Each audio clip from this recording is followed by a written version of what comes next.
Motor বাদাই করে। এখানে আপনি তো মোটর ওয়েল্ডারের কাজ আপনি করতে পারবেন না, ওরা আলাদাই রাখা আছে কোম্পানিতে।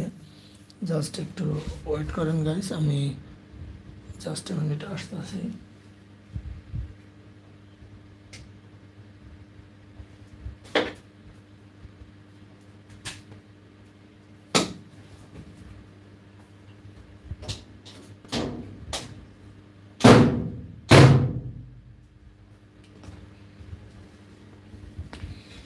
মোটর ওয়েল্ডাররা ওরা শুধু মোটরই বাদাই করে। এখানে দেখুন কয়েকটি ধাপে মোটর বাদাই করতে হয়, যেমন ইন্ডাস্ট্রিয়াল ক্ষেত্রে তো ম্যাক্সিমাম 3 ফেজ হয়। তো সেক্ষেত্রে দেখবেন কি যে এই 3 ফেজ মোটরগুলো কিন্তু এমনি ইয়া করা যায় না, এর কয়েকটি সূত্র আছে, ওই সূত্র অনুযায়ী বাদাই করতে হয়। তো আমি মোটরের কাজ করেছি, এর আগে মোটরও বাদাই করেছি, যে কারণে আমি আপনাদেরকে বোঝাতে পারতেছি বা বলতে পারতেছি। আসলে মোটর ইন্ডাকশন মোটর নীতি একটা, যেমন ইন্ডাকশন মোটর নিয়ে আপনাদের সাথে প্রথমে আলোচনা করি। ইন্ডাকশন মোটরের সিঙ্গেল ফেজগুলো নিয়ে আগে কথা বলি। আসলে ইন্ডাকশন মোটরের সিঙ্গেল ফেজ যেগুলো আছে সেগুলো কিন্তু গাইস সিলিং ফ্যান, হ্যাঁ, তারপরে হচ্ছে এই এই এইসব এই ইন্ডাকশন মোটর সিঙ্গেল ফেজ, তারপরে জেট পাম্প সিঙ্গেল ফেজ, এগুলা কিন্তু সবই সেম, একই, হ্যাঁ, সবগুলো কিন্তু একই নীতিতেই চলে। এটা আপনাদের বলে দিলাম যে এখানে দেখুন সিলিং ফ্যান আছে, তারপরে ওই যে জালি ফ্যান যেটা বলে আমরা ইউজ করি, তারপরে এই যে এগুলো হচ্ছে নিটিং মেশিনের ফ্যান, তারপরে জেট পাম্প, এগুলো কিন্তু একই নীতিতে চলে। তো আশা করি বুঝতে পেরেছেন। এরপরেও আরও কিছু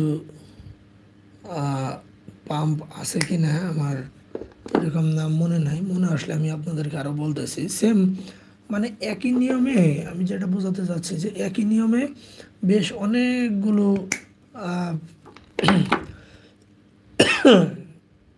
অনেকগুলো ফ্যান কিন্তু একই নিয়মেই চলে। সো যেহেতু একই নিয়মে এগুলো চলে, সেহেতু এগুলোর নিয়মকানুন একই নীতিতে একই সূত্র আপনাকে দেখতে হবে। যে থ্রি ফেজ যেটা আছে সেটাতে একটু ভিন্ন নিয়ম। 3 ফেজ মোটরের কয়েল যখন বাঁধতে যাবেন তখন কিন্তু একটু ঝামেলা হবে। কি ঝামেলা হবে? তখন দেখবেন কি এই 3 ফেজ মোটরের কয়েলগুলো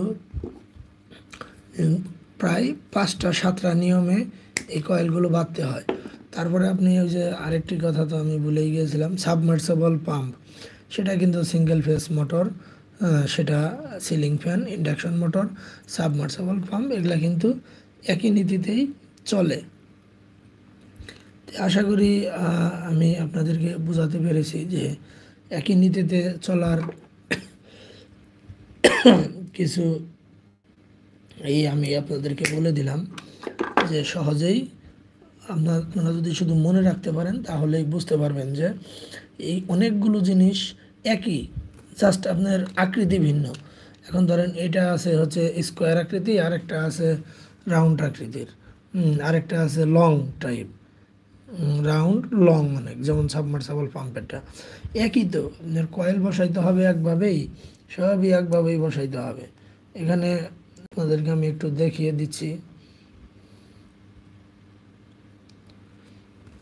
এই যে এখানে খাস কাটা আছে, বুঝতে পেরেছেন? এই খাস কাটাগুলা আপনি যদি এর কয়টা খাস আছে সেটার উপর নির্ভর করে এই কয়েলের ইয়ার সংখ্যা কীভাবে পেঁচাইতে হয় সেগুলো আমি আপনাদেরকে ড্রয়িং আকারে দেখিয়ে দিব, দেখতে পারবেন। তো যাই হোক, আমার সাবজেক্ট ছিল ইন্ডাকশন মোটর নিয়ে। এখানে শর্টকাটে কিছু কথা আপনাদেরকে বলে দেই আর দেখাচ্ছি। দেখুন এটা আসলে